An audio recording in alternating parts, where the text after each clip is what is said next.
cheers to episode 55. Cheers. Cheers.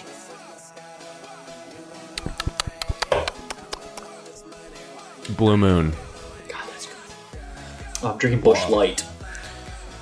Just water. Boo. Soft. That's gonna feel kinda bad. Feel bad here in a second because tonight is a celebratory night for us. Welcome in to the number one sports podcast in Michigan. First and foremost, it is Monday, January 17th, 7:05 p.m. time of recording. And boys, we did it. It's the 1 year anniversary of this show. Yeah, baby. Clap We're it so up. close to the moon. So close to the moon. We're halfway there. Some would say we still really don't know what we're doing. We've definitely made improvements along the course of the way, but We just talk better on the podcast now. Don't listen to our first episode. Cringeworthy. You should actually. You should. You should go back and listen to that. we're like that cockroaches that don't die no matter what. We're just flowing along, hanging along. I'm sure the numbers of like shows that quit after a month are pretty high, but we survived it a whole year now. So So we did 3 extra shows. Yes, because of the snake drafts. snake drafts and Wow, whatnot. look at us. Look at that consistency. That's like one. We're a weekly show, but we pumped out more than one per week for a year. That's pretty good stuff. To preview the show, we'll have our weekly recaps, our check-ins of our lives, as always, to start the show. Then we will get into the NFL playoffs of what we watched this weekend and new thoughts going forward. We have a little college basketball talk now that college football is done and the teams of MSU and Michigan. And then we will have a Pistons and Red Wings, the long-awaited mid-season check-in, because they've really hit the back burner in the past couple of months due to NFL football and our college football teams being historically good. So, and then we'll end with some listener questions to exit out the show. We got a couple good responses from the anonymous Google form. It seems to be allowing people to open up more. Stay tuned for that. So our weekly recap. Who would like to start off this week? I would like to hear from Evan. How was your week? Why did you ask us who you want to start and then tell Evan to go first? Because he's in charge. He's in charge, Alex. You know. Mid-sentence, I decided that I need to tell someone to go. Okay. We don't sit here awkwardly like, yeah, you want to go? Oh, you want to go? You want me to go? Okay, so let's see. This week, classes started back up. Nice. Online, nothing really special. Education is special. It is. And then this weekend it was just an all-you-can NFL playoff buffet. Oof, that could have gone a lot of ways. Drank a lot, I would say. Yeah. It was a quality weekend. Nothing too special here. You caught a basketball game or two, right? Were there two this week? Yeah. Wednesday, if you Buzzer pan beater. the buzzer beater, if you pan the crowd on like people cheering and whatnot, I'm kind of just standing there. I had a bet out and I had Michigan State alternate spread. Obviously it didn't hit and that was the only one that didn't hit, so I lost my bet because of that. So I kind of was like, cool, we won. Saturday, that was kind of a rough way to start your Saturday. As we'll talk about it later. You missed out on a juicy parlay because of the Minnesota game? Yes, I did. You hate to I was see 3 that. for 4 on it. 3 for 4. What was the alternate? Let's see, what was the spread of the game? 7, 8? No, it was like 10.5. Yeah, I got it down to like, I think I pushed it down to like 7.5 or 8.5. It felt like a lock. It did. Alex, your week? Al, our newest member of the metaverse. Yeah. Alex Gillen. I guess technically. Evan. Oh. Yeah, I did. I did get an Oculus 2. Yeah, I'm looking at it right now. All my friends convinced me to buy one, and I did. Can you go put it on real quick for us? Just so people can see what it looks like. There's some people that may never have seen. Might be. This Be guy. careful. Be careful with the AirPods. I'm not gonna put it all the way just on. okay. So yeah, I got one of those. Just used, last year's Christmas money, some of this year's Christmas money. Got one of those. Used that a bit. I also watched a lot of NFL football. I hit the bars with some friends. Had some drinks, and yeah, nothing crazy. Just I guess the big news. I got an Oculus. Pretty cool. I tested out some of this Oculus-ness, and there was a funny moment that I can just describe briefly. There's like this game that you can play in the metaverse where it's like a gun game. It's a first-person shooter game, but it's kind of like I'll just describe it where like there's a big emphasis on time in this game and situational awareness. Like they drop you into situations where there's bad guys that are like these red figures and they have a variety of weapons and you have a variety of weapons and you move on to different levels. So, but the catch is like the slower you move, the slower they move, the faster you move, the faster they move. So it's all about thinking about what you need to do in advance and moving fast or moving slow, depending on bullets flying at you and if they're approaching you with a knife or a hammer or whatever. So there's one point in this game where you pass a level and then you're on like this balcony in the metaverse and there's 3 guys below and you have like guns on the balcony that you can pick up. You pick up the weapons and you fire them. And a testament to the engineers and the nerds behind the software, it is so lifelike when you're in that I was playing this in a wide open living room and I thought like I was on my knees, like crouching behind a balcony, and I thought the ledge felt so real. I went to like rest my arms on it with the gun, and I just fell forward because in real life there's no ledge there. So I put all my body weight forward, like I was gonna rest on a ledge, and just fell and lost my balance forward, and then sat back up. I was like, all right, there's no ledge there. That's fake. So if you guys ever doubters of this technology, just know it's very lifelike. It feels pretty real. It does. I also had the same thing happen to me. No one saw it. I saw Grant fall forward. It was pretty funny. What else? So for mine, the gym you have saga. Big news. You have big news that Evan's going to be really interested in. Oh. Yeah, I'm going to mix it between 2 different segments. But first, gym update. Still on the trial plan at the new location, and it was kind of funny. Evan, you'll appreciate this. I told Alex this earlier, but I went in, like midday, like 2 p.m. on one of the weekdays, and just a bunch of just high school bros at the gym. Like, I don't know what their schooling schedule is like, but at 2 p.m. on a weekday, there's middle school to high school age dudes in the gym. And it was just such a throwback to us in Tecumseh and how we probably talked and looked and acted in a gym and just trying to throw up way more weight than we could. One kid got the bar pinned on his chest to an incline bench and someone had to come over and lift it off of him because he couldn't go anywhere. Like just saying inappropriate things way too loud in a gym, like just busting balls with each other, and like me and another random dude are there, and I don't know, it just brought back. And then the classic thing where they all like 6 of them came in and they all just huddled around one piece of equipment and just seeing who could do the most weight. Like they all like, all right, let's see what your bench max is, and all 6 of them were standing there like, oh, you can only do 4. Like wuss, but insert foul language instead of wuss. It's just like, yep, this is high school. This is what it was like. And then this weekend, I caught my first ever in LCA Red Wings game. They played the Buffalo Sabres, a 4-0 win. I'll get into some of the players actually in the later segment because of actually having watched. It was like one of the first few times I've seen the team this year. But as far as LCA and just the atmosphere, I kind of forget how passionate the Red Wings fan base is, no matter how good or bad they are. Like how full the arena, it wasn't sold out, but how full the arena is compared to Pistons games is absurd. And then there was an interesting moment in the stands where there was a Buffalo Bills fan there in a Jordan Poyer jersey, number 21, kind of a weird deep cut jersey for it to be a Bills fan.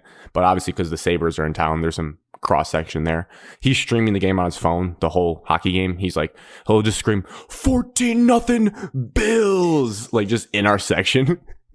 And I don't know, it just didn't happen until the 3rd period, but I think what the rumor in the section was, because you know how rumors can like they just trickle down through the section. You get, oh, I guess so that person's saying this happened. Well, someone that was 5 rows above him like threw a beer, like when we were there, like the draft plastic cups, threw one. It missed this dude, which is crazy because this dude's a pretty like jacked, built Buffalo fan with a backwards hat and tattoos. Like I wouldn't even have sneezed in this guy's direction. They throw a beer, it misses him, it lands like 3 rows in front and hits like this woman in the back of the head, and she gets beer all over her hair, and she's with her husband, I'm guessing. And I was just thinking in that moment how terrible a position like her husband's in, because he has to get up and try to find this dude and potentially fight him. And he's just like, who did that? And everyone's trying to like figure out who it was. And it was just chaos in there for a second. And as that is happening, there's also a fight breaking out between the Red Wings and the Sabres, like a little scrum behind the goalie net. And I'm like, I like looked at who I was with there, and I was just like, yeah, hockey is just a wild sport. Like the crowd is on edge. The players on the ice are on edge. It's kind of like I imagine what like a UFC fight arena is like, where people are just testosteroned up and like ready to throw hands, chuck knucks whenever possible. So that was interesting. And then my only 2 other observations, just a PSA. If you go to a Red Wings game on a weekend, I would say, and let's say this game started at 7, and if you get down around LCA around 5:15, that's not early enough if you're trying to get food and drinks before the game. Stopped at 4 different spots within a 10-minute walk of the arena. They're all an hour plus wait. So then eventually it got to the point where just go inside LCA at like 5:45 and just try to get like some food and like stand or sit before the game. But if you like, so if you're going out with friends, you probably need to be down there like 4 to 4:30. I'm guessing, maybe even earlier. It's insane the amount of people in that area. And then, lastly, in terms of being a fan of hockey, the feeling you get when you stand up for a goal before the red light even goes off is one of like a top 5 sports fan feeling of just having a sense of the moment that a juicy rebound's coming, and that rebound's going to be stuffed in the net, and you're already up, and then the light goes on, and the goal horn sounds, and you see everyone else stand up, but you were already standing because you felt it happen. Happened to me on the second goal the Red Wings scored, and it felt so sweet. Like I feel like I belong here in this arena because I could tell what was about to happen.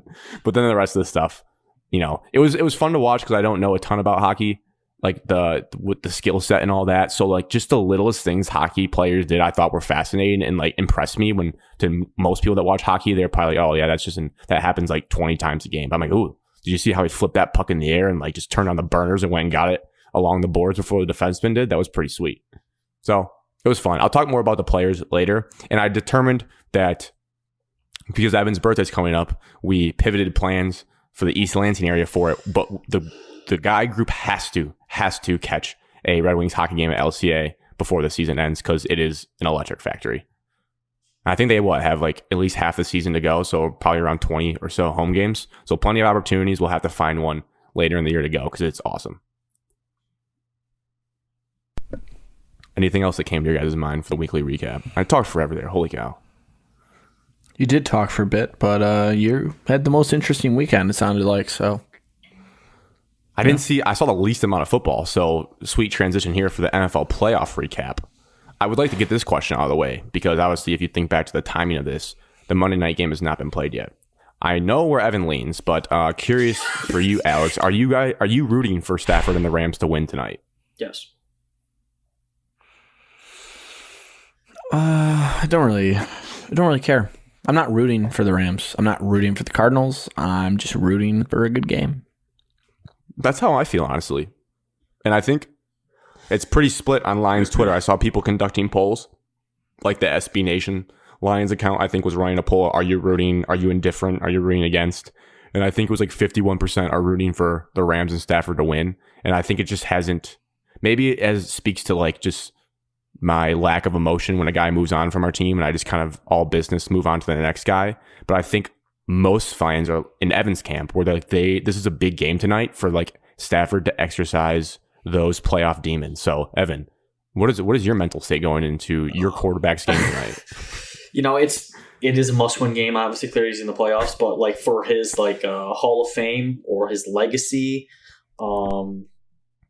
if a chance for him to finally win like a home playoff game, his first ever home playoff game, his first game as a favorite in the playoffs. But they're 1-1 on the year against them, so I feel like it's his job. And obviously, he had like an interview with the Monday Night Crew, and it's probably going on right now with a countdown of how he knows like it's a team game, but like the quarterback takes him as far as you can. Mm-hmm. So he feels the pressure, I would say, and he knows what's at stake for himself and obviously for the Rams because he got brought into the Rams clearly to make it to the Super Bowl and to advance past Green Bay and Tampa Bay. I mean, I'm nervous for him. You know, I was bored sitting here today, and I may have put multiple bets on the Rams and Stafford. You know, it happens. It is what it is.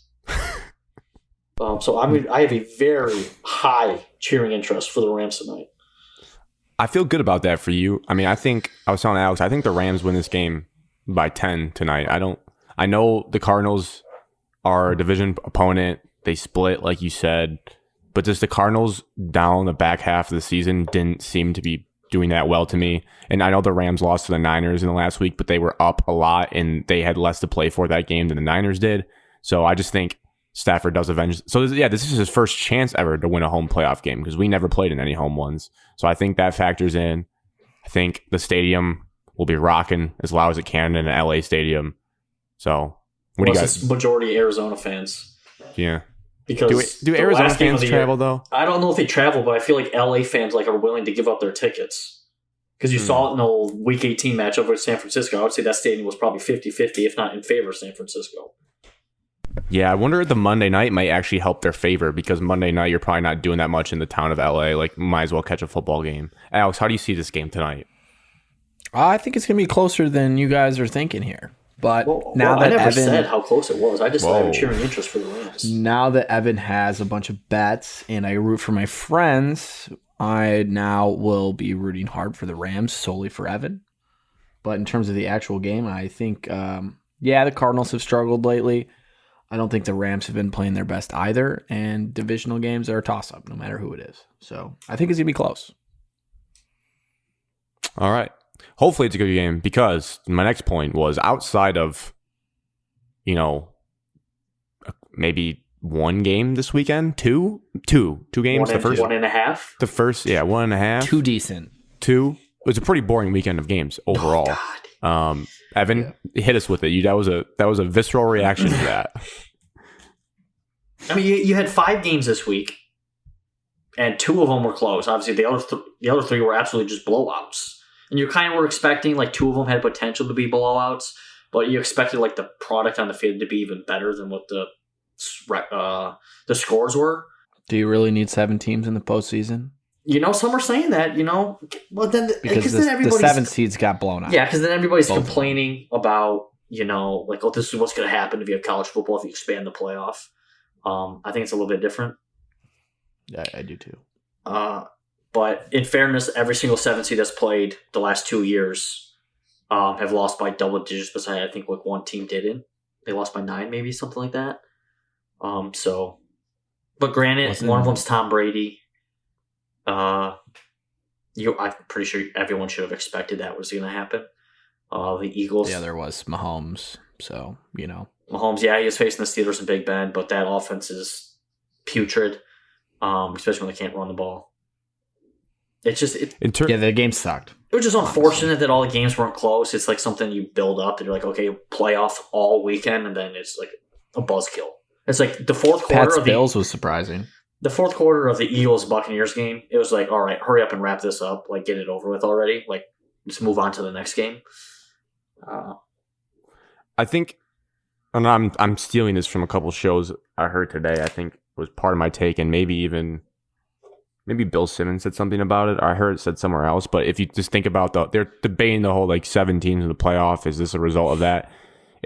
They were making the argument. People were saying, well, if you just chopped off week 18, you think about the 7 seeds we almost had. I think it just was bad luck on what 7 seeds actually made it, because it also worked out in a way like if Kansas City didn't mess up the Cincinnati game, if they were the 1 seed, and like let's say Tennessee was the 2 seed, Tennessee versus the Chargers would have been a pretty good game in my opinion. Like that would have been a good matchup. And then as bad as the Saints have been at times, they always play the Bucks tough. So if you had Saints Bucks with Sean Payton, like that would have been a much better matchup to me than the Eagles. So it just comes. It's one of these days, a 7 seed will win, and then we'll probably rethink like how this all works. But yeah, it was definitely for those that think the playoffs should be smaller sample size. This was a win for you because those were atrocious games. Were there any other major takeaways you guys had, which can also include into like who stood out to you as like the real contenders from this weekend? The Bills look a little pissed off. I'm pretty nervous about that as a Chiefs fan. Very nervous. The hype videos they had coming out of Buffalo, like Josh Allen posted one that had like the Godfather theme from it. Goosebumps. Scary. Like I was like, wow, I think Buffalo is out for vengeance this year. Scary stuff. I also think the Niners looked pretty awesome. Also, when they entered onto the field, they looked terrifying. Debo's crazy with the boombox. Yeah, it was sweet. That was the first thing I noticed when they were walking. I was like, dude, look at that dude with the boombox. Yeah, it was hilarious. He had to be wearing. Debo is a freak, also, and we think that good. We think that he has a guy to carry his helmet out onto the field because I was asking Alex. Didn't have one. With guys that run out with no helmet in their hands at all or on their head, like do they just have a guy, or they leave it on the bench and say, hey, no one touch this? Yeah, they just leave it on the bench. And you're that good. You probably have a guy that follows you around with all the stuff you need. Yeah. It looks sweet though when you run out without a helmet on. It just looks like, I don't know. It looks like that guy means business. My contender list is only 4 teams. I think Packers, Chiefs, Bills, and Bucks are the only 4 teams. As I sit here now, I can realistically see winning the Super Bowl. Any additions? I put the same 4, and then I put in parentheses the 49ers as an potential upset to get to the Super Bowl pick. A deep sleepy. I would say the same 4. I think Buffalo and Kansas City is well beyond everybody in the AFC. I agree with that. Like the right formula would have to happen for Cincinnati or Tennessee to upset one of them. And then like the NFC, I feel like the NFC is a lot closer. Obviously, Green Bay in the regular season was a step above everybody, but playoffs, I think the quarterbacks can make a difference in the NFC. I would just say like the Rams potential, but the Rams could also lose tonight. Then it would just be like, okay, 4 teams. Honestly, I kind of forgot about the teams that are playing tonight when I they kick off in about 40 minutes. We just talked about them for a solid second, so happens, I guess. Well, I did my notes before we talked about them. I guess if the Rams blow out the Cardinals, they can maybe move into my contender list. But right now, no. For now, I still feel fine with them being not in my list. And we kind of neglected the 1 seed AFC Titans. But Evan, you're a Titans guy, and you said it's not even close. I didn't neglect them. I left them off intentionally. Same. I just was surprised Evan didn't put him up there. I almost did just for you. If Derrick Henry comes back and is like completely healthy and plays really well against Cincinnati, then I think it changes a little bit. But with Julio's not completely healthy, then like their offense is still only 2 dudes. And if you're going into like an AFC championship game, who would you rather trust? Either Josh Allen or Patrick Mahomes or Ryan Tannehill? Like Ryan Tannehill's solid, but I don't know if he can take you to the next step. I don't know if he's going to like make a play that's going to alter the game, where that's like Derrick Henry. He's not that guy, pal. Where Josh Allen and Patrick Mahomes, like every single time they say hike, they have the potential to change the game. Bless you, man. Thanks. That Josh Allen touchdown where he's rolling and like almost out of bounds and just lofted it to the back of the end zone was insane. He admitted that he was throwing the ball away. Oh, wow. He should not have done that. Yeah. Bad move, Josh. That game was a beatdown. It was very bad. They scored every single possession besides the one they took a knee at the end of the game. Just an offensive display. It's like the teams that, I don't know if you want to say they didn't come prepared. Just one team prepared, I think, better against the best coach of all time. So, good for Buffalo, because I think they needed that home playoff win. Yeah. Selfishly, I think it'd be cool if they won and Cincinnati won and Buffalo hosted an AFC championship game like at night. That would just be a rowdy environment in Buffalo. Yeah. But I do have a question. Is there a more overrated national, like big money-making team than the Dallas Cowboys? No.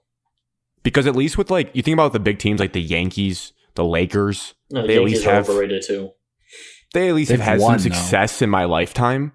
The Cowboys are a joke And I know that they had more success, and this is coming from Lions fans, so they could tell us to shove it because they had titles in the 90s. But if we're talking like post 90s, they're not much better than us. They're really not. They're a joke of a franchise. Did you see that graphic that SportsCenter ESPN tweeted out?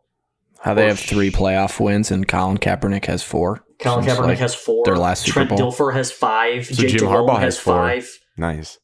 There's just a bunch of these average quarterbacks at best. Just They have more wins than the playoff Cowboys. wins, yeah. I mean, Dak's 1-3 in the playoffs. But like, yeah, seeing them complain about the refs when we had to go through that against them just irked me even more. Like, you ran a QB draw with 14 seconds left. What are you doing? It's I mean, it all comes down to Jerry Jones and like the coaching staff, with just undisciplined, unprepared. When you get down 10-13 nothing, 10-0 at least at home in a playoff game against like an arch rival, like a historic rivalry, it just shows like they're not in. And then you commit 14 accepted penalties, which is a franchise playoff record, and it's just embarrassing. And it's kind of funny because the Cowboys every single year get hyped up and overlooked and like, oh, the Cowboys are a favorite in the NFC. It's like, no, not until they do it. They shouldn't be favored by anybody. Another wild stat, too, to build on that point is that I believe since the opening of Jerry World that Alabama has as many playoff wins as Dallas does in the stadium. And I hate myself because I did bet Dallas. Oh, heaven. I know. I was pounding the couch the entire time because the Barstool had that special, parlay all of them. You go 5-1 or 4-1. Currently, yes, that's my only loss. Feels bad. Yeah. The trendy upset pick actually happened. Mike McCarthy is so bad. That sequence, like, credit to him for calling or green lighting the fake punt play. But then, like, use that sequence where they left the punt team out, so like San Fran couldn't substitute, and then they try to get the whole offense on the field with 11 seconds to go, and then took a delay game. It's like you're overthinking the moment, man. Like, just put your offense out after your great 4th and 5 play call. He has won a Super Bowl though. Yes. Yeah, Aaron Rodgers won, but yeah. See, if I was Dallas, I would be like paying out the wazoo for Bieniemy to become the head coach. I get it, Kellen Moore's there, but has their offense really been that special? No, I was thinking that today. Like, Kellen Moore buzz. I watched their offense as a manager of like their whole fantasy football team. They do like they got CeeDee Lamb did not touch the ball to the 4th quarter in that football game. Like, imagine if the Niners did that with Deebo Samuel. I'm not saying they're the same player, but CeeDee Lamb is an electric factory, and like, how do you just not manufacture touches for him? And like, I always thought the balancing of their run game was always, they overthought it so much, and they would force feed Amari Cooper because he bitched in the media. It's like that. Kellen Moore, like, I don't want him calling offensive plays for the Lions. I'm out on him. I'll say it right now. Yeah. I feel Zeke also wasn't too great either, and they're still trying to feed him, and he's not the same guy. There's rumors and articles out there that Zeke said that he played the entire season with a partially torn PCL. That would make sense. Which is greatly impact any running back, and why Tony Pollard got a lot of touches. Well, he's also good.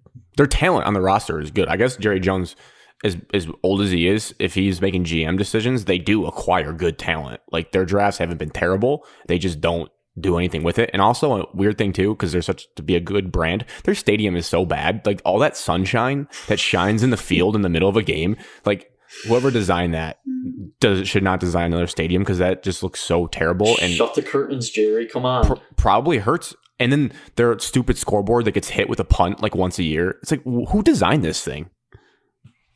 Yeah, Jerry. Just a mini rant on the Cowboys because how much you of a assume joke like they the are. sun and like playing in that stadium would only affect the away team, but it came back and bit Dallas in the more than it did the 49ers. Yeah. This also helps the 49ers that they can actually run the ball and Dallas can't, even know like how studly their offensive line is. They did have a lot of injuries on their line. I don't know if they all played yesterday or not, though. I think they have both their tackles. And then I think disappointing franchise if you're a fan of them. The only other thing, well, 2 things, but that led into like, I was curious if you guys saw any funny social media clips. I mean, the one I was seeing of with Dallas was all those fans running into the stadium and colliding for. Thank you, because Evan clarified it was standing room only, because I didn't understand why they were running in at first, but the playoffs usually brings about some good clips. Was there anything you guys saw that made you laugh or was interesting? Buffalo, the Bills team, responded to a Dave Portnoy tweet. Did they? Yeah, shot back at him.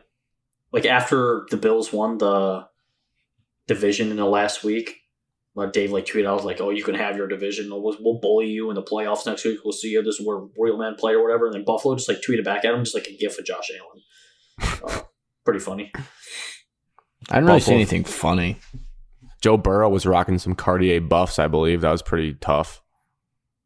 In the post game, Buffalo Tyreek Hill did a cool flip. Yeah, on a play that didn't count as a touchdown. That was an aggressive move. I mean, Travis Kelce got to throw a touchdown pass, so. And big man touchdown for the Chiefs too. That guy was the greatest moment of that guy's life. Bills. Love big man touchdowns. Evan, you shared that one. That was a funny. When they did the measurement and was like that in the Dallas game when he was did all that, the memes about that. The jokes. Shot on everybody. Couple of bad ref crews though. Because they said it on the broadcast in the first game. It's just people that are voted as the best person in their position. Then they all just get put together as a crew. There's not their initial crew. I like that the NFL said they're not doing any more games. Yeah, they just came out. They're like, this crew is not doing any more playoff games. They botched the touchdown to Tyler Boyd. Yeah, it was funny because it was the first game too of the slate where things went bad, so everyone was probably on edge about refs the rest of the way. And then the Dallas game happens, which I didn't think that the Dallas crew did not mess up that last play, but it was just everyone's already anti-refs leading into that. Yeah.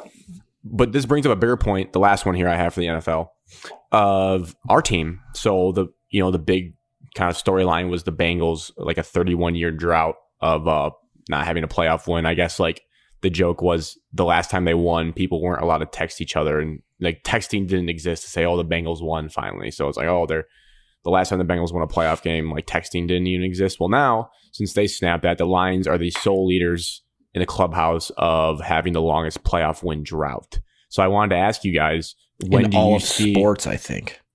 Is it really? I think it's in all professional sports.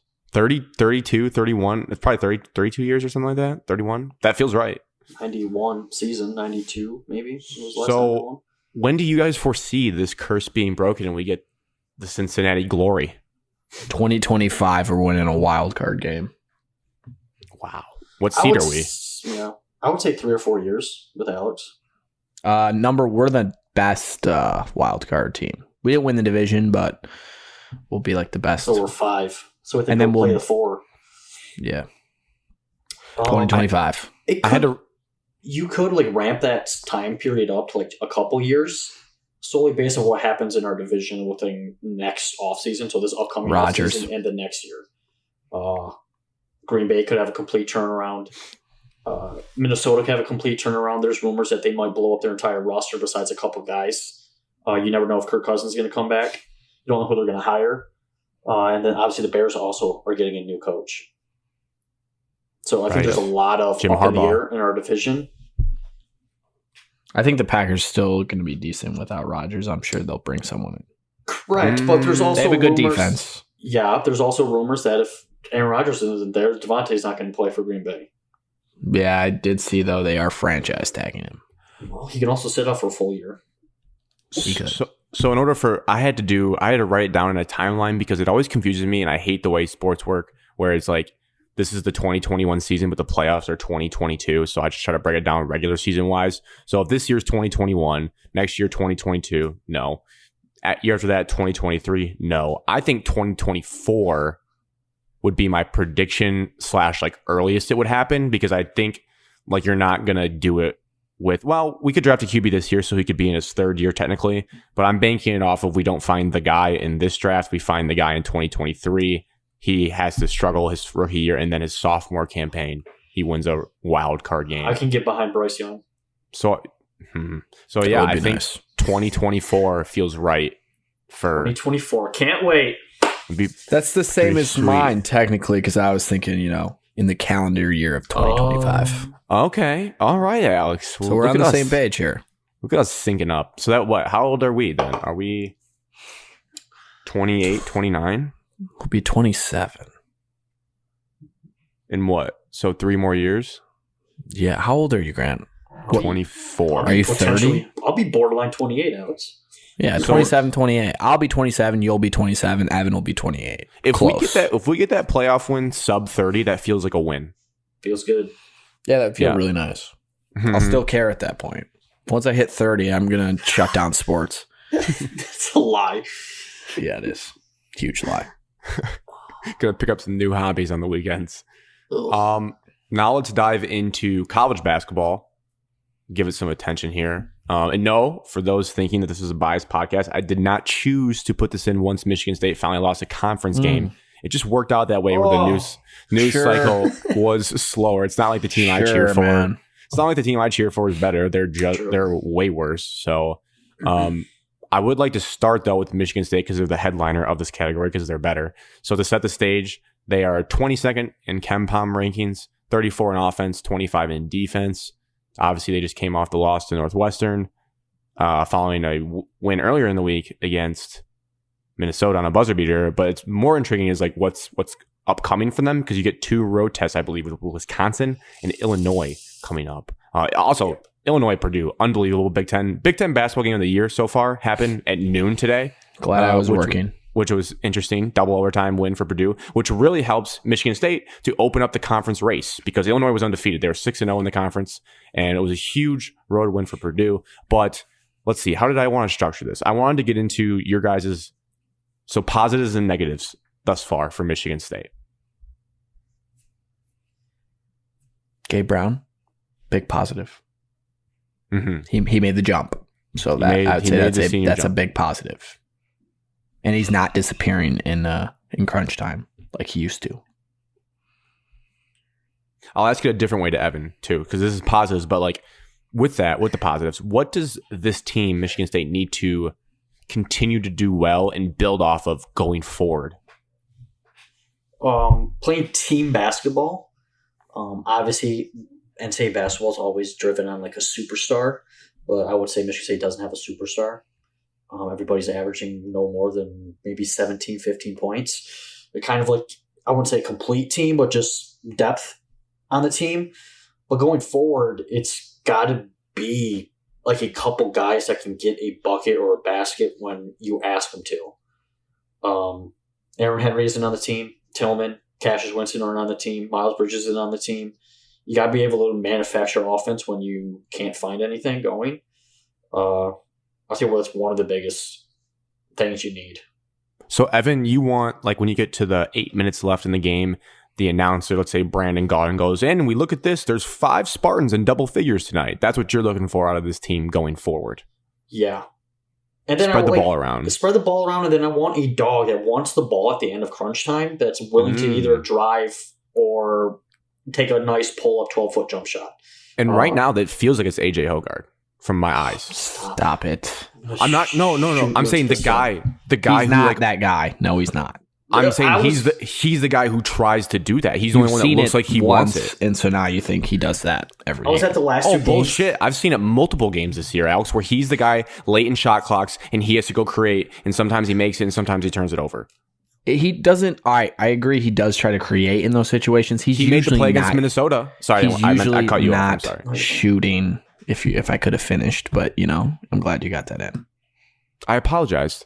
I'm just saying he's not the guy shooting. He's not pulling up from 3 and like trying to bang shots. He's driving to the lane and dishing, and that's what you want your point guard to do at the end of games. That's not what Evan said, though. Evan said he wants a guy with the ball in the hands to make a play at the end of the game. That can pull up from 12 feet and make a shot was the direct thing. You could drive too. I don't really care. Just there's some lackluster possessions down the stretch of Northwestern, and I'm not saying that Chrissy isn't capable of doing it, but it's pretty tall order to ask for a freshman to do it nonstop, especially throughout the Northwestern game. He wasn't shooting particularly well.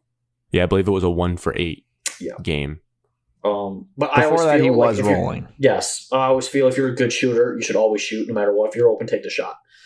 It just didn't happen, didn't fall for him on Saturday afternoon. So, and then there's like a whole lot of drama that happened in the last 2 games that I don't think the people on the TV probably would have saw if you weren't there. The Tyson Walker stuff. Enlighten me with this drama. I love a good drama. Okay, so let's see. My tea. It's You're dealing with college athletes, and so they're emotional, they're high strung, they get pouty, whatever you want to put it. Minnesota game, Hogard was in at the end because Tyson Walker pulled him from the game, and Tom and the rest of the coaching staff didn't feel free to put him back in.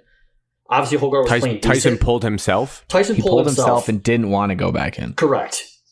Pouty. He had like 7 points, like a 7-point streak by himself, and then he missed like the alley-oop to Bingham, threw it poorly, and he said something to himself. He said, Tyson, and then he said, get me out, get me out. He was standing right next to the bench, and he said, get me out, get me out. Whoa. Sub came in, and that was that.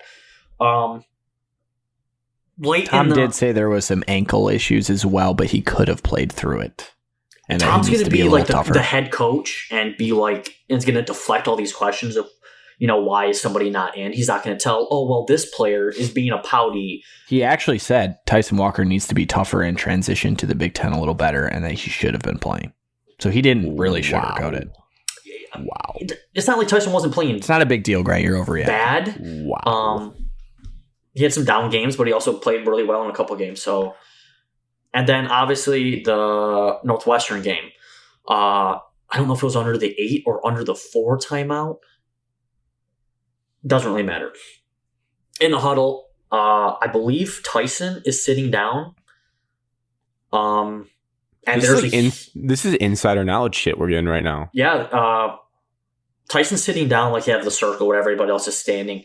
And then Tyson Walker and AJ Hogard are going at each other. Tyson Walker has to be held back from AJ Hogard, and they were about to get into like an altercation if nobody stepped in. It was face to face, just a heated argument. Like, I hate you, you hate me. Did you catch anything they said? This is a breaking news clip. No, but like you could hear like Tyson Walker or AJ Hogard like screech in anger when it like first escalated. Whoa. Davis Smith stepped in. Marble stepped in. I like Julius Marble. I really do. Like the only assistant coach that ever came over and said something was Mark Montgomery. That kind of like came up to Hogard and said a couple words, but other than that, didn't really say anything. Izzo probably loved that shit. Get Dwayne Stevens in the middle of that. No one's touching each other if he's in the middle. I think Izzo likes when his guys get after each other. And then he likes a player-led team. And granted, Tom is stubborn at times, so I don't blame him. Bingham wasn't playing well and took a couple bad shots, wasn't playing well on defense, and Tom pulled him because he walked back on a turnover. It was like a missed shot and a turnover. We didn't get the rebound, of course, of that game. And Tom had enough of Bingham walking back on the court, so he sat him. And that's why he wasn't in a row of a Marcus Bingham disappearance. Alex hates loafing too, so he probably would have done the same thing. Who likes loafing?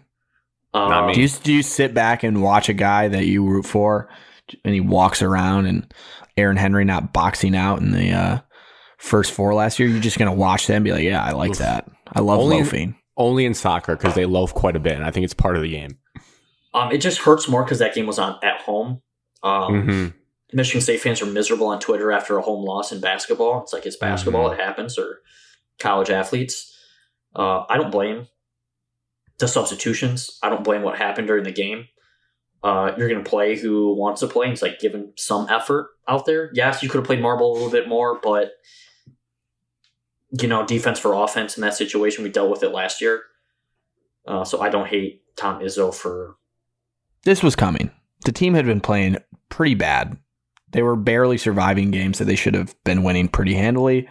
And, it just got to the point where you're not just going to keep winning 2-point games against teams that are not as good as you when you're playing terrible. You're turning the ball over, sloppy. You're not defending. You're getting out rebounded some of these times to teams that should not be doing that to you. Northwestern didn't even have their best player. But no. I agree with Evan. There's no need to overreact to losing a game. You're not going 20-0 in the Big Ten. That was never going to happen.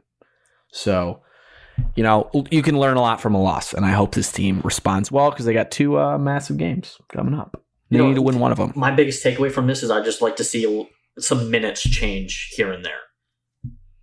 Yeah, with a couple. Bingham's got to figure it out as well. Correct. So this will shift into our what they need to fix going forward part. Yeah. Turnovers. You can't be so sloppy. It's one thing to turn the ball over, you're driving to the hoop and you see a guy and it gets deflected. It's at least a good idea. The turnovers we're having are just like careless, like dribbling it off your foot, throwing it out of bounds, just like JV basketball turnovers. Those are the ones that have to stop. You can turn the ball over. You're not going to have 0 turnovers every game, but those ones have to stop. Evan, you were going on a minutes point. You want to see minutes change for this team? I do. Granted, it probably will change every game based on who's playing well, who's not. But I think Malik Carr's need to get more minutes. Malik Carr or Hall? Sorry, my bad. Malik Carr was there. I'm so distracted. That was gonna be a clip. I was like, Malik Carr, turn the camera on, Grant. I do think he could be a rebounding factor if Tom needs a body. He's a big guy. Noted. You could get some fouls out of him, just like, hey, go in there. If Kofi I would love to see him go bang down low with someone. I would Kofi Coburn. In a couple games, awesome. You have fouls to give. We're already at the 10-minute mark. Like, hey, go sub in. As soon as he catches it and tries to attempt a shot, hack the crap out of him. I don't care if you foul out. I don't need you. Set the tone. Malik Hall, obviously you like to see his minutes increase. Obviously, it's going to hurt the next couple games because these teams actually have big men. But when a team's like undersized a little bit, I don't mind him guarding the post. Is his defense subpar to Tom? Because that's got to be the only reason he's not playing as much. Probably. I mean, everybody's defense is probably subpar. I just like him to be more aggressive on offense. And then I would just you got to get Gabe Brown more shots than just transition threes. You got to be able to draw up plays for him and give him easier shots. I think those are the 2 biggest takeaways from the Northwestern game. It's like he had a hot first half and kind of just disappeared. Like we couldn't get him manufactured touches. And I get he's not like a pick and roll guy. He's not Cassius Winston or anybody will ever be like that. But come off screens, catch and shoot. Correct. Because on that point, Evan, I always feel like I see Max Christie get these Rip Hamilton-esque pin downs in like half court mid range like elbow jumpers, but I never see Gabe Brown really get those. His are always like threes. In fairness, like there's a lot of plays where it's just like a double pin down where like Max is like the second option on the opposite side wing and they over helped on Gabe's side. In fairness, I wouldn't mind Max shooting more as well. Correct. He's not shooting that much. Like it's surprising he's probably our best or second best shooter. Gabe Brown's probably best, obviously. And I would like both of them to get more touches manufactured instead of AJ Hoggard dribbling around on pick and rolls because we have all seen how that goes. Yeah, that was my big thing I wrote. Well, one alarming thing was just the rebound discrepancy, I think, at least in the Northwestern games. Like I always feel like you can bank on a Michigan State team either tying their opponent or beating their opponent in rebounds, even some offensive ones. And I just think, I think one of the guys for Northwestern, that the big goony like white dude down low had Young. 5 offensive rebounds in that game, and that's just very uncharacteristic. It's effort. So like that kind of aspect of the game, obviously. And then another thing from the Northwestern game is like you're not going to shoot 45% from 3 as a team the whole year. They shot like 29 in this game. So when you have an off shooting night, teams can hang around when they shouldn't.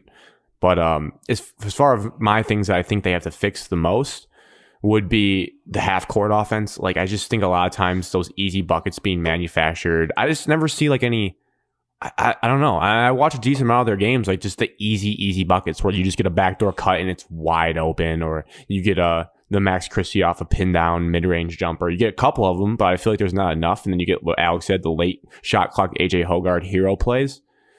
And then, so to eliminate that, what I would build off of, which I think has been good and historically as good as the tempo. Like, I think this team has the athletes just to run as much as you possibly can without turning it over, obviously. They're going to turn it over, but... And the turnovers often come in the half court because they're so uncomfortable in the half court a lot of times. Gross, disgusting turnovers. Like, just run. And then, to tack onto this, I'm curious your guys' answers. I'll start off the X Factor question going forward.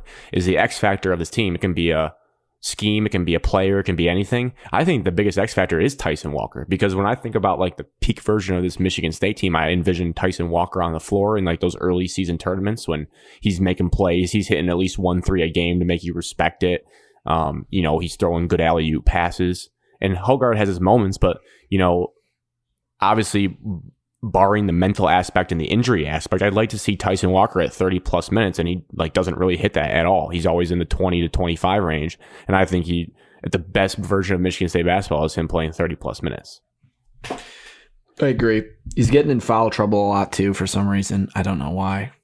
He didn't the last 2 games, and then like Evan said, he scored like 8 points in a row by himself against Minnesota to push it out to 8 or 9, the lead, and then he just disappeared. So I don't know what's going on with him. Mentally, he needs to lock in maybe a little more, buy in more. I'm not sure what the deal is. Maybe he's just the Big Ten's tough playing it, and he was playing in where was he? Northeastern Huskies, being the guy doing woof, whatever woof. he wanted, and now it's it's physical and it's the Big Ten. It's a lot tougher. So big stage, big life. He definitely needs to. He's definitely an X factor. I would say my X factor is Bingham. Because you need more production out of the post player. Obviously, all time ISO guards take you as far as the point guard does. So I completely agree about Tyson Walker. Just Bingham has to. I don't want to say develop more. He's developed enough. He can shoot a little bit from his mid range game. He's got enough post moves. It's just he's got to be more consistent throughout a game. He can't go into a Big Ten game and only get 2 points, and our third string center has 2 points as well. He's got to be a 10 and 10 guy going forward, so this team can excel the best. I agree. He needs to start hitting the glass again. In the beginning of the season, he was hitting it hard, getting boards, Busch Light for Grant, and he was also scoring. And then in the last 2 games, he's just complete disappearance act. It also is easier when you're doing it against inferior opponents in non-conference. I agree. Big Ten's a little bit different, but still. But against Northwestern, they didn't have their big guy. I mean, they had inferior, yes. You got to be better. He knows it. He tweeted it. He said he'll be better. So he better. He held himself accountable. I'll be watching. I'll remember that tweet. I'll keep Marcus accountable And myself. shout out Julius Marble. He had a great game, but then he tried to cross over in front at the end of the game, and I'm not sure what he was thinking there. He had a Malik Hall-esque game where you just don't miss. Yep, and then he tried to dribble and put it on the floor from up top. So the fun part is irresponsible predictions and stuff for the rest of the season. Now that we're at the halfway point, your expectations and your ceiling for this Michigan State basketball team.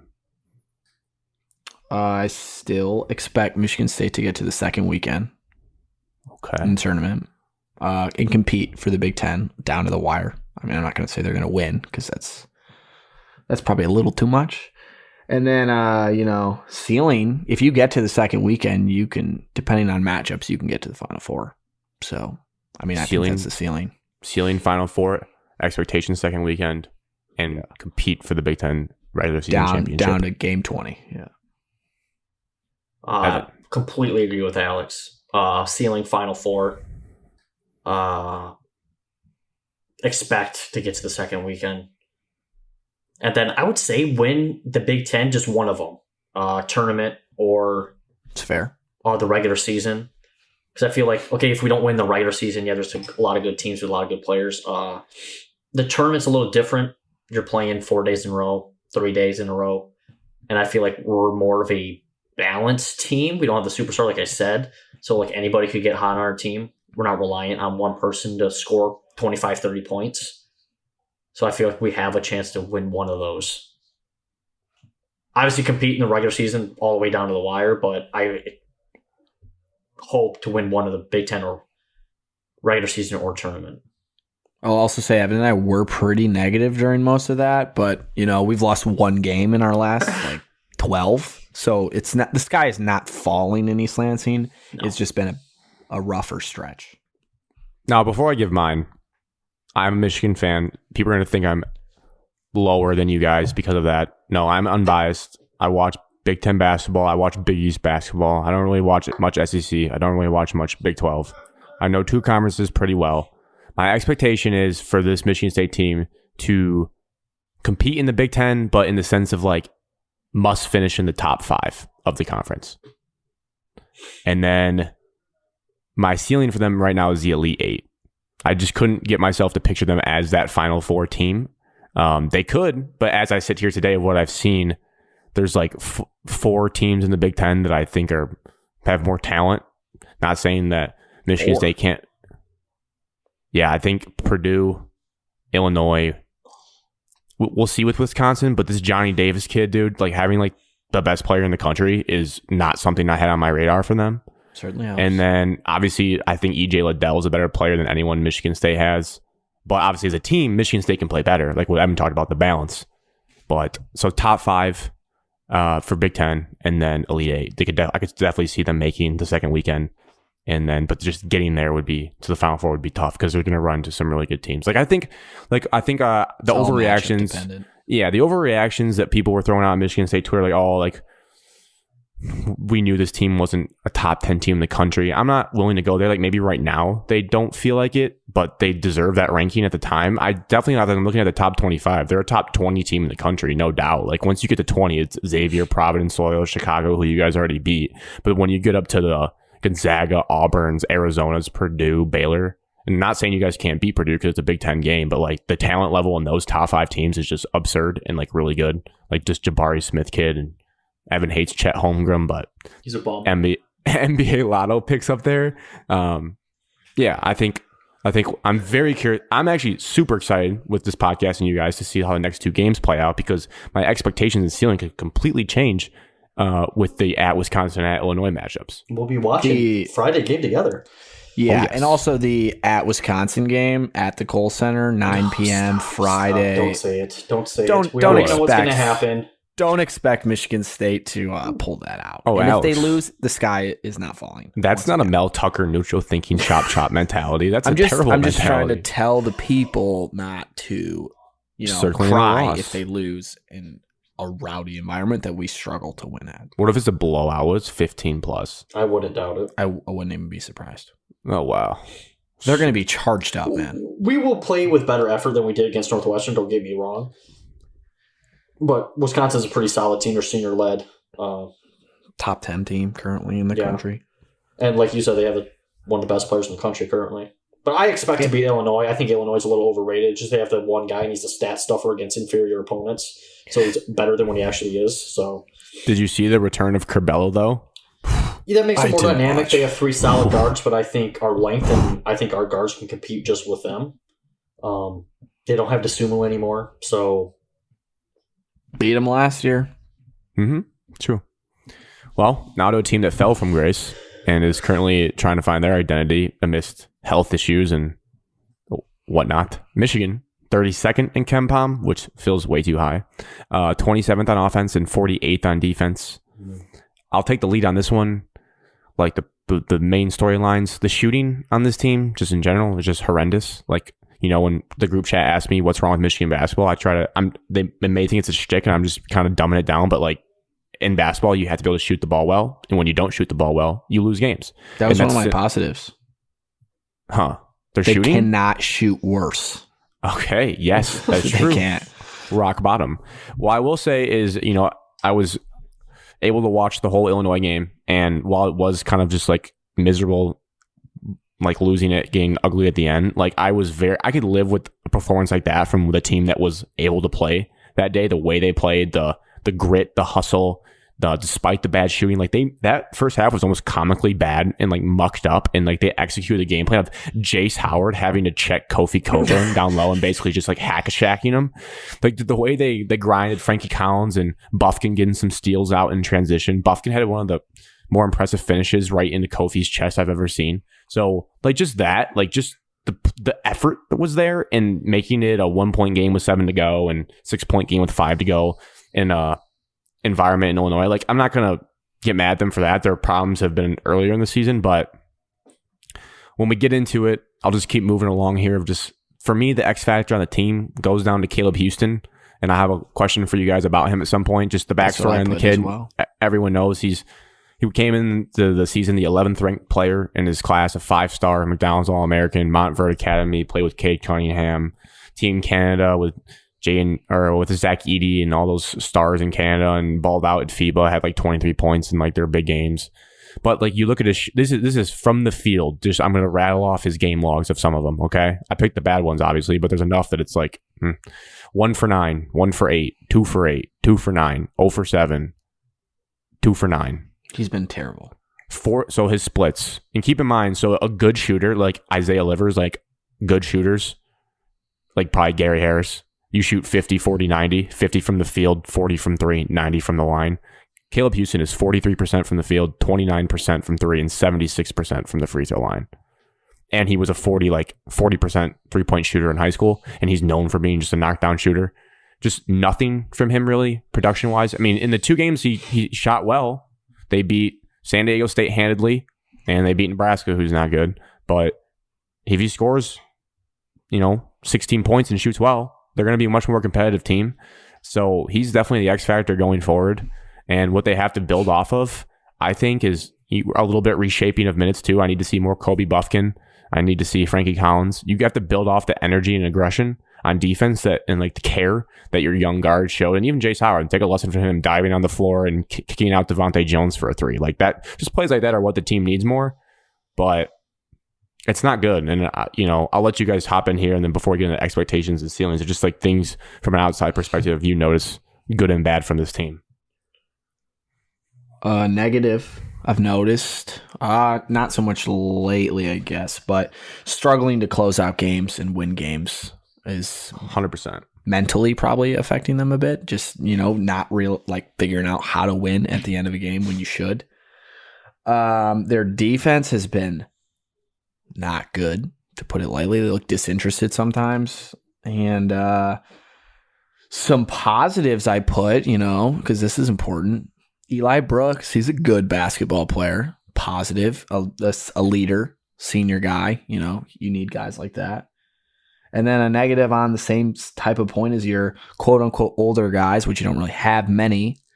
Your Brandon Johns of the world are just doing nothing, just not really contributing to your team. It's not going well right now, but the thing is, Michigan does have talent. That's another positive. There is talent on the team. It's a matter of, getting them to work cohesively as a unit. Positive and negatives, I didn't really highlight any of them. Obviously, the record, it's a tough environment going to Illinois and without Dickinson or Johns. I'm not saying Johns is good, but he's valuable as a body. But I think that game actually benefited from the energy that the young players and the new players that got more minutes showed. And I feel like now that, so to speak, they have their back up against the wall, sitting at 7-7 for the rest of the year, I think you'd only benefit them to where it's a winner-take-all mentality every single game. That bubble life. Yeah. Mm-hmm. Welcome to it. And, the defense, there might be some mismatch problems because of who they start or whatnot. But I feel like as anybody can say that if they attempted to play basketball, if you're not shooting well from the field, your 100% focus is not on the defensive side. Lackluster there, communication or whatnot. And I feel like just the more games you play, I feel like the better it'll get. But I'm with you, Grant. I feel like minutes need to increase from guys that just want to give more energy out there.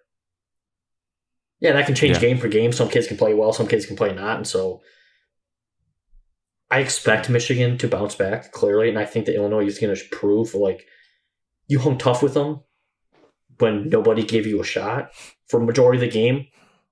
So, with the Caleb Houston thing, I feel like you just have to draw easier plays for him, more isolation, maybe a post touches here and there. Just get him to where he sees the ball going through the basket in any way, shape, or form besides from, the free throw line. Obviously, it's hard when Dickinson because he's the number one option, but I would just like to see Houston.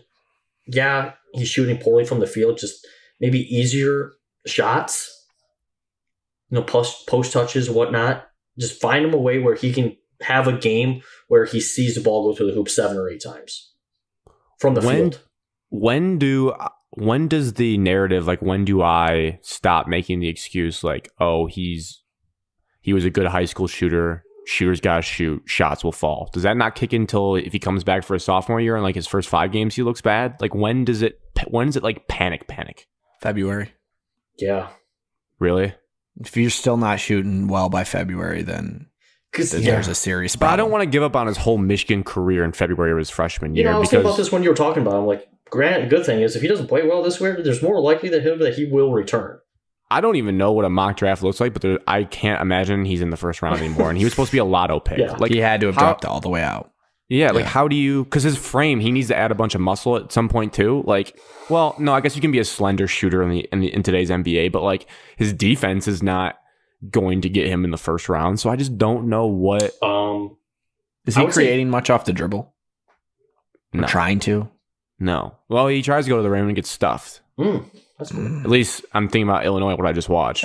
I'm with Alex on like you have to February for this year because of what the team, like your team situation. This year, I've basically already given up. I'm being honest, but it might be time to drop his. I also saw he's playing the second most minutes on the team, close to like 32 or something. Yeah, 31 a game. If you're that negative to your team on the floor, eventually it has to be about winning basketball games, and you're going to have to drop his minutes. You can't just like keep giving the excuse that he's a freshman. Let's throw him out there and let him shoot until he shoots out of it. It's hurting the team. Right, because the theory of the team was, he'll play the 3, even though he's like 6'8", 6'9". He's just slender. He wouldn't really guard a big power forward in the Big Ten. And then you have Musa, and then you have Hunter Dickinson. So you have 3 non-floor spacers if he's shooting 29% from 3. So you're clogging everything up, because I know they do have to respect his 3, but if he's not making them, it's not doing anyone any good. So at some point, it's like you got to either have him be the 6th man off the bench. I don't know. The rotations are all out of whack because I think his skill set has not translated to, and they also have, like Evan said with the Max Christie, like asking the freshman to do too much sometimes. It's a tough balance. They definitely just basically, hey, we need you to be Franz Wagner this year and just walk into his shoes. And Franz was not great his freshman year either, and then he grew into it. So if he does come back his sophomore year, I will not give up on the kid, obviously, his career at Michigan until I see his sophomore year and the first parts of his sophomore year. But there's talent there. He was at the high level of high school. He didn't play against like scrubs. So we'll see. But that is definitely the biggest factor in the team right now. Yeah. You should translate his energy into defense and everything else, and the rest will come. Maybe he's just too worried about scoring points. Maybe. Yeah. And it's causing everything to go awry. Yeah. Almost like the Tyson thing. You can kind of see him like self-negative, like, oh, come on, man. Like self-talk himself when he misses stuff. So if I'm Juwan, I'm bringing him off the bench. Maybe. Yeah, change the scenery, change the pace. So now expectation ceiling. It's funny, when we started the little preview of the season, my expectation was a Final Four for this team, which wasn't crazy because that's what they were supposed to be. But now the expectations are none. So life comes at you fast. I have 0 expectations for this team. I was going to be like at least finish 500 in the conference, and I looked at the schedule and I don't see them finishing 500 in the conference. No way. Evan. I haven't looked at your schedule hand up. Like, I'm not that kind of guy where I stalk you guys. But now that you said it, don't worry, I'll do it right now. I mean, and you have to factor in what they are now. When's your next game? And, it's Maryland, so that's a must-win. Tuesday. Maryland's falling apart. That program is in shambles. Yes, it is. That's a win. Holy cow! Did you see the thing about their assistant coaches? But so we're already 1-3 at Indiana. That's a toss-up. They got a top player in the country. Home Northwestern, we saw what they just did. You can't write that team off. At you guys, loss. Home Nebraska, win. At Purdue, loss. At Penn State, tough. Versus Ohio State, who knows? At Iowa, at Wisconsin, home Rutgers, home Illinois, home Iowa, at Ohio State. You're already 1-3. I don't know. So the expectations are not to make the tournament. The expectations are none. The ceiling is the first 4. The ceiling. Wow. I was going to be a lot nicer. No chance. Because I haven't seen it. There's talent, right? We know Caleb Houston should be able to shoot. We know Dickinson is good. Right. But Devontae Jones is emerging. Eli Brooks is a good 3-and-D type of player. There is talent on this team, Grant. Come on, you can't give up on them yet. There is, but I can't deal in projections of what they should be. I'm doing in what they have been, and it's bad. It's a 500 team with a 1-3 Big Ten record. And Evan's eyes just got huge because he realized the schedule. How are you going to make up games in that? And also, if we reschedule you guys in Purdue, that could be 2 more losses. It's going to be bad. It's going to be tough. I just think if Michigan does get hot down the end, like towards the end of the season, maybe they sneak into the tournament. I think they could win a game in the tournament, whether that be the first 4 or not. But I think they could win a game if they get hot at the end of the year. It happens all the time. They could. Their talent is there, but like if they make the tournament, it's not going to be anything outside of the first 4. I don't see how they're like a legit like 11 seed firmly in the tournament. Yeah, that would be a testament to the brand, which I'm not sure is as strong in basketball. Michigan State's brand got them barely into the tournament when they should have been a 10 seed last year. So, we were in the tournament. The only reason we were in the first 4 is because the committee, and it's all about because of the brand. Yes, we got screwed because of the brand. So Evan, now you see it. Now that I see your schedule, do you want the harsh truth of what I think? Yeah, NIT. Okay, the harsh truth: you have to win the next 5 to 7 games because your end of your season is brutal. You have to win you have to beat Maryland. Indiana's a toss-up, like you said, but I feel like it's a must-win if you want to go in forward, if you want to make the tournament. Northwestern, must-win, it's at home. Michigan State, it's on the road. Good luck. Nebraska at home, must-win. If they lose to Nebraska at home, you might as well just shoot the season into like the sun because it's over. I think if you lose to Maryland, it's over. Saturday, 2:30 in Purdue is probably going to be a blackout. They're probably going to honor somebody. You might as well say that we already lost by 30 because Michigan State, we've been there. And then that Penn State is like a must-win. 5 of 7, yeah. They have to win 5 of 7. Yeah, because then after that, you have to play Ohio State twice. You have to play Iowa twice. You have to play Illinois and Wisconsin. You could lose all those games. Yeah, because then at 5 and 7, you're still 6 and 5. And then you talk about that stretch, and like you're going to go greater than Wash in that? Probably not. What is Michigan in the Big Ten right now? 1 and 3. Oh, fuck. But they lost 2 games, so they're like those 2 games. Granted, I don't know if they would have won. Maybe they would have upset Michigan State, but you should be kicking yourself for not getting that Seton Hall win and UCF, that Minnesota win, and UCF. Rutgers, you needed to win those. Rutgers, you weren't going to win that game. Rutgers, they got to a bad start. Sorry, Purdue Fort Wayne got canceled, man. That was a big loss. Yeah, that's tough. Yeah, but yeah, because the 2 games, NIT, maybe not even NIT good enough. They will get the NIT, bro. The jokes were fun and all, but the 2 games that did get canceled because of COVID were 2 games that they needed because they were home games against top 15, top 10 teams. Like, you want those games at home. You don't want to go at Michigan State and at Purdue for sure on your schedule. You want the 2 home ones as well. So the timing was atrocious. And then you have Hunter sit out the Illinois game because he's dealing with medical things. And it's just like, dude, the whole situation is bad. And so the expectations are gone. And the ceiling is the first 4. And probably true. Go Dogs or go Kentucky, I guess. They blitzed Tennessee. Tennessee's overrated. Thank God. They're bad offensively, really bad offensively. I can't say I've watched much SEC basketball at all. They got Oscar Sheboy. He's like breaking records in like every way for points and rebounds. Basketball season just officially started, so it's time to lock in a Super Tuesday every week. So speaking of basketball and then hockey here to close out. We had the fan listener questions too at the end, but we'll do Pistons first. I'm less excited to talk about them. And there is a fan question to lead off this segment, which I think is just good to get into. It's a very well written, thought out question, good grammar in this. We got a semicolon and everything, parentheses. So for the Pistons, what would you rather have happen? A positive push in the second half of the season, but coming up short of the play-in game, quotes, or parentheses, play-in game is just unrealistic at this point, or continuing on with one of the worst records in the NBA, increasing the odds of a top 5 draft pick. Give me that top 5 draft pick. Give me that top 5 draft pick. Suck for luck, baby. This roster is clearly one of the Andrew worst. Luck, yeah. I love that. Well, it's not for like the luck of the probability the ball falls your way again. You need talent in any shape or form. Like, you just need talent on the roster, and like that playoff push, like we have seen recently, later in like the first round, like those guys aren't valuable whatsoever for like 3 or 4 years. But if you get a top 5 pick, it's a playmaker that can contribute right away. So unless it's Chet Holmgren, then I'm out. Oh, jeez.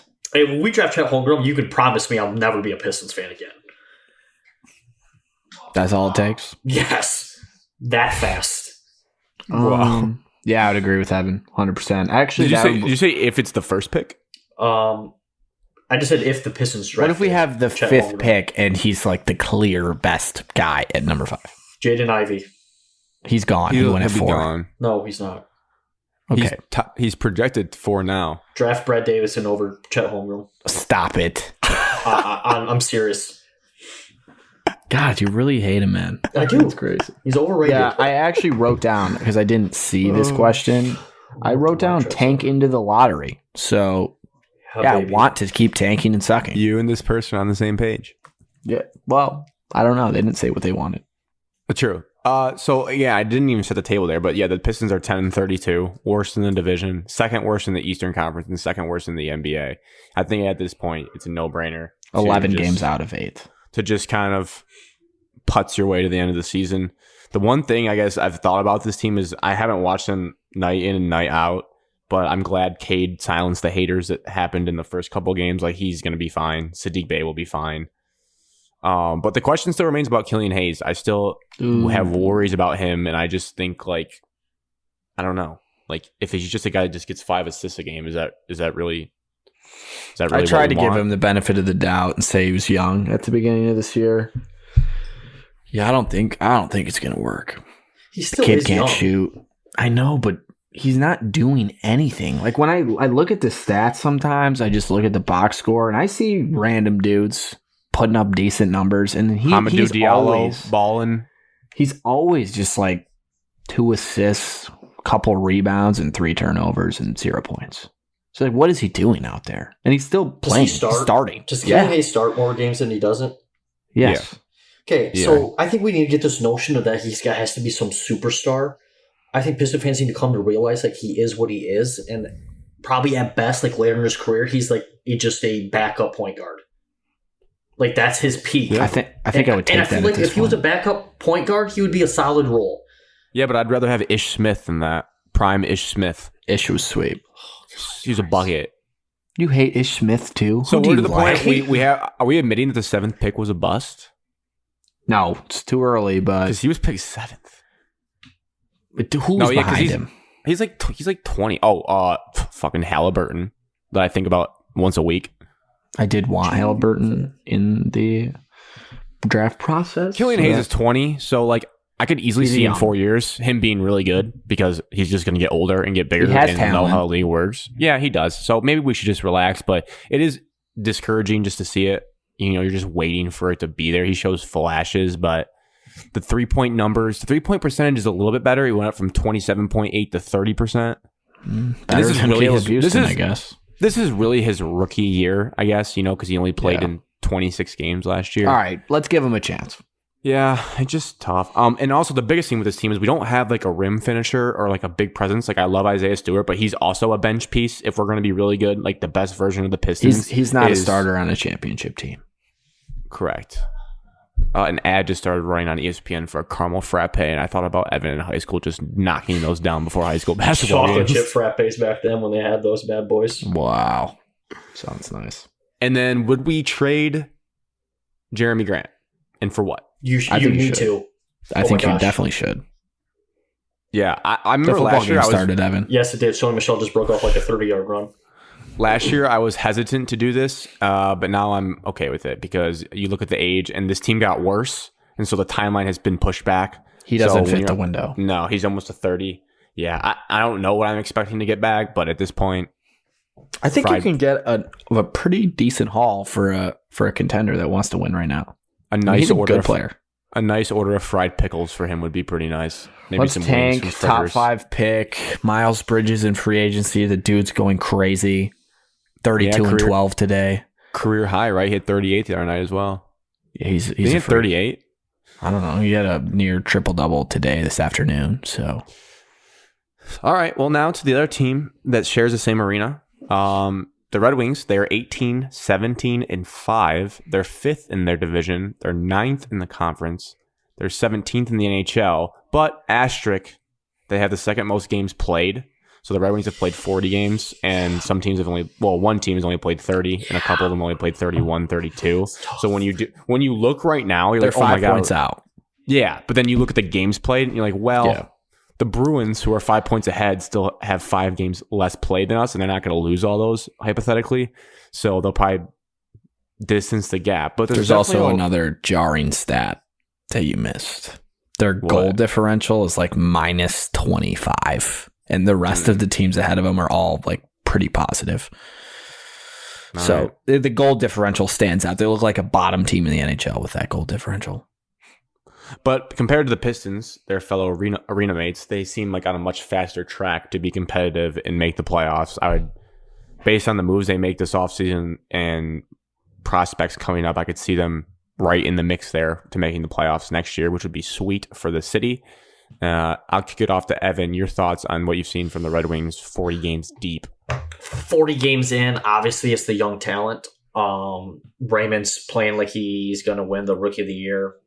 The Calder.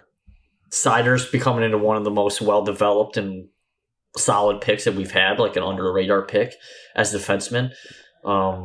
40 games now, and he has 25 points. Pretty solid as a defenseman.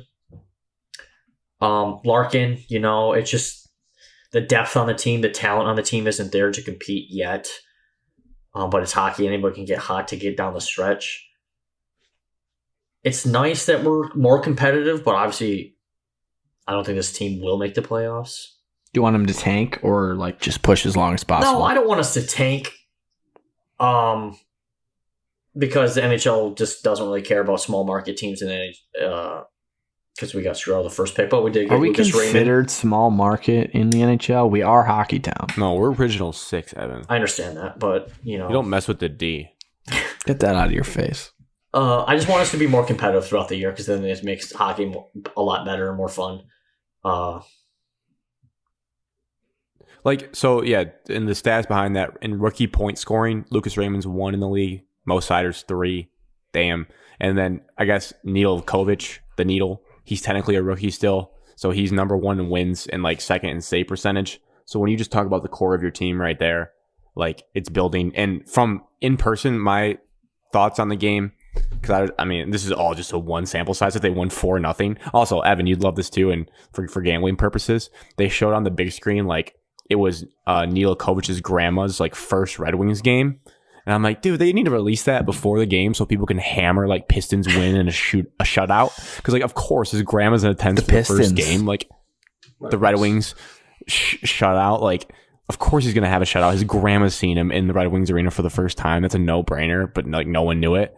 And then, like when you see, I know he's not like considered the elite of centers in the league, but when you see Dylan Larkin, I know it was the Buffalo Sabres too. They're like bottom 5 in the league. But when you see Dylan Larkin control the puck, he's like moving at a different speed, not like fast wise, but just like the way he moves around. Like he could just skate around and possess the puck for like 2 minutes if he wanted to, like skate in circles around the net and like look for someone to pass to. Like he did that like multiple times.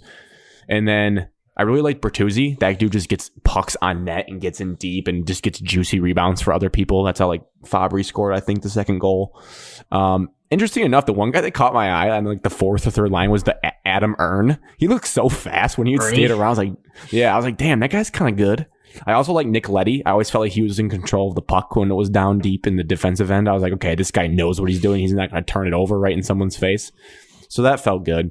But I mean, it definitely was I know again it was the Sabres. I haven't seen them against top tier competition. They had an OT winner today to sweep the Sabres for the year, which was sweet, but they looked like they belonged. They looked like they were a competent team. They made some flashy plays, and obviously like Lucas Raymond, he's an electric factor. He's 19 years old. We want to talk about young kids, but so the future's really bright, and obviously we teased the last show with Hiley and Lidstrom. Like the front office is just like ex-Red Wings who are smart, classy guys. So you got to think. Like, I'm very bullish about the Red Wings making the playoffs, and I'm just thinking about how our friend group is going to be able to, like, get on a ticket plan where we don't have to pay, like, a bunch of money to go to a game, because I really want to see a playoff game there, and I know that place is going to be absolutely bumping for playoff games. They will be in the postseason next year. Guarantee it. Wow. It's all about cap and situation, and it's all about free agents. You have to bring in more. You hyped it up this year, Evan, in free agency and trades that were going to happen. So I realized you were just talking about next offseason. I thought we had a chance at Eichel, but obviously didn't want to pay that much. But it was like a couple picks and obviously a solid prospect. But Johnny Hockey will be available free agent. You never know, man. Yes, finally, the prophecy. I'm definitely in the phase, like I tuned in today for a little bit, where you go to see a music artist in concert, and you love his songs, and you start listening to him all the time. That was me with the Red Wings game. I saw him in person. I'm like, I'm going to check in on this team when they play on TV from now, because it's one of the most exciting sports to watch in person. That's 100% a fact. Like, it's just, I don't know, nonstop, just moving around, hits and all that stuff. But yeah, so there's our check-in for those clamoring for that. We'll update it, when draft season gets closer, free agency, it will be very exciting for those teams. Now, to end the show, we have some, I guess they're miscellaneous questions. And here's the thing. I was like, okay, some of these questions, you'll understand when I read them to you. They're kind of like lame, cringy. They could be made up. You know, is someone punking us? But it feels like they're all directed to Grant. No. Oh. No. Two of them specifically are definitely directed to Grant. I think they're more for everyone as a whole. But there's it's one question, Evan, that has nothing to do with us. It's fully anonymous. You know, I think once we start doing that, people are getting more either messing with us or saying what they really feel.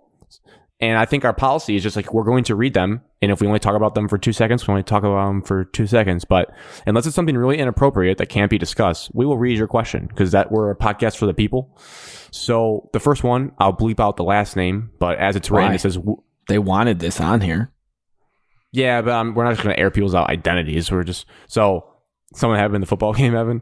Yeah, it's just effort. It looked like somebody could have caught a pass and they didn't. The question is, which sister is cooler? So bleep out that last name, but Katie or Marissa, who's cooler? Oh. Neither of them are like cool people. I'm going with Katie. I'll go Katie as well. If I had to pick someone that's like, you know, cooler, has more fun. Yeah. Katie. Yeah. Marissa is my friend though. Doesn't back out on just in case she listens. Home basketball games, so Katie. Wow. That cut deep. Wow. Yeah, I know. I wish I could have seen both of them at their respective like peak of college craziness to know a little bit more about this. But one didn't have much craziness. The other was wild. One claims there was stretches where they were wild. I don't think so personally, but one was wild. One of the sisters was. At least on the stories I've heard, Katie was crazy. I'll make it a sweep. I'll go Katie. Yeah. Wow, that could hit deep. Solely based off of Katie's energy at her own wedding. Hey, Grant, this leads into the question pretty well. The next one? There's three. Yeah, I guess because the Pistons one was in between that. So yeah, you should read the next one. So this was one Evan I think might be fake or someone's messing with us. But if it's real, addressing it. It says, I've been a big fan of the podcast for a long time now, and I must say I have the biggest crush on Grant. So Grant, I was wondering if you have a girlfriend. Would love to connect. If not, ! The last part there makes me think it's fake because who types like that? Would love to connect. If not, but if it's real, I'm flattered. I do have a girlfriend, but thank you for writing this in. I'm hoping this is just a ruse and someone's just trying to get us to read this. But I hope it's real. I 100% hope it's real. And if it's real, Grant might not have a girlfriend based on his answer to the last question. Yep. No. So yeah, she could be out on him. No. But for if you do, you know, are this person that is a big fan, the two other people, Evan, Alex, fully on the market. So maybe get in their DMs. And then lastly, a question is from claimed fan numero uno. We have a lot of those claims. I think there's three of them that it could be. The question goes as such. Are you guys ever going to do a Twitch stream for your episodes, either live or recorded? They could run as the R-rated versions, and the pod/YouTube versions could be subject to bleeps, parentheses, kids show. Might help keep the viewership up during the down times. It's a good question. It's a question I think I've thought about and we've discussed at some points. I mentioned it on the show last week. I think we do. I mean, I fully go into these like towing the line of like, I don't want to say fully, just like I don't talk about, like, let's just say this. I don't talk with you guys here as we do on our summer trip to daddy camp. You know, that's just a different, like, I'm not comfortable with that talk just being out on the internet for anyone. So I do agree, like the viewership could go up if we just absolutely let it rip. But we also are on the point in our lives where we have to be conscious of what employers, what administrations and stuff they hear and they listen to. So that is a factor. So for that question, I would like to do more Twitch streams, like maybe for the next draft again, like we did the NFL. That was fun. We did have to check ourselves because it's live and not say anything too crazy. But as far as like the full, like raw, like let everything rip, yeah, I don't know. I think if we did go live episodes, we probably would talk differently than 100%. And that might kill the show. We might act way too different. We might get more nervous. You'll Probably filter. not. I'm cool with. I'd be cool with doing it, but I could also slip up and say something terrible. Like I'm probably sure I have, and we've had to bleep everything out. So yeah, I don't know. And the shows would be much longer. You guys would be watching on this live stream for a while. I like the idea though. But yeah, I mean, for those that don't know, we cut out some stuff here and there. It all depends on the episode, but we always try to keep people's identities pretty anonymous. And if we say anything really out of pocket, cut it and then, or bleep it, and at least leave it in so you get the feel of like something absurd was just said. And that's why we're like laughing. So it's not like an awkward transition where we just cut it to something different. So that's kind of sometimes just you go the into show. Deeper detail of our weekends. But you know what? Here's the thing. For those people, if you want the R-rated version, if we ever get really, really big and we can make some financial moves off of this and we don't have to bank on having other forms of employment that would care if we said raunchy things on the internet, then we can let it rip. So technically, the people have the power to take us to the moon. You dictate this. To let us say whatever we want. Share, like, subscribe, comment, rate. You got to do all that stuff for us to get big. Yeah, Alex, and where can they find that all at? I'm just going to let you close out the show. Ooh. I'm going to be completely honest. You don't know by now? I zone out when you do those at the end. I start looking at my phone, handle. try to check on whatever I missed. Shot of MS on Twitter. On everything. Shot of Michigan Sports on TikTok, but then we changed it to Shot of MS. So it's all Shot of MS on everything. And then we can listen. The Lions. What? The Lions. The Lions put like 43,000 views in the seats on TikTok this week. 48, I think. Really? Yeah. So fat, juicy TikTok this week from we our do account. some big numbers on TikTok sometimes. For the Lions. A lot of debates if you want to go hop in with Lions fans. Should we trade Hawkinson or not was a 20 reply thread on our TikTok. And there's our TikTok this weekend. It's going to be some live dances. Are there? You're gonna see a post of us dancing live in STR from this weekend.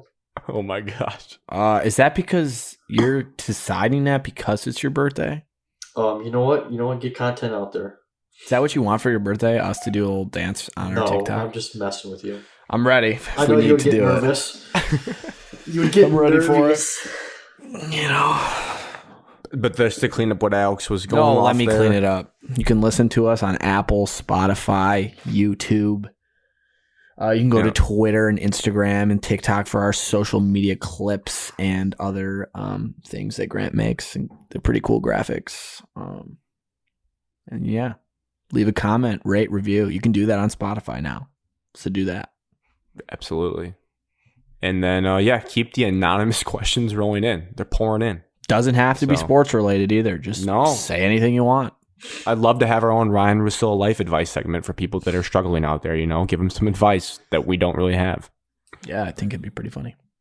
All right. Well, with that, cheers to close out the 1-year anniversary and to Evan turning 25. Oh, halfway to 30, man. Alex. Happy birthday to Evan and Wyatt. Yes. He's a twin. Cheers so to Y Guy. Cheers to Y Guy being home this week from military service. We'll see him later. Oh, thank you for gotta love serving that us. he did the classic airport eyeball emoji snap story. You gotta love that. It's a veteran move. Back. Where is he going? Check us out next week because we'll have a full live rundown of the weekend because we're all gonna be together. Oh, it's gonna be great. Yeah, there's good stuff on that. Cheers. Cheers.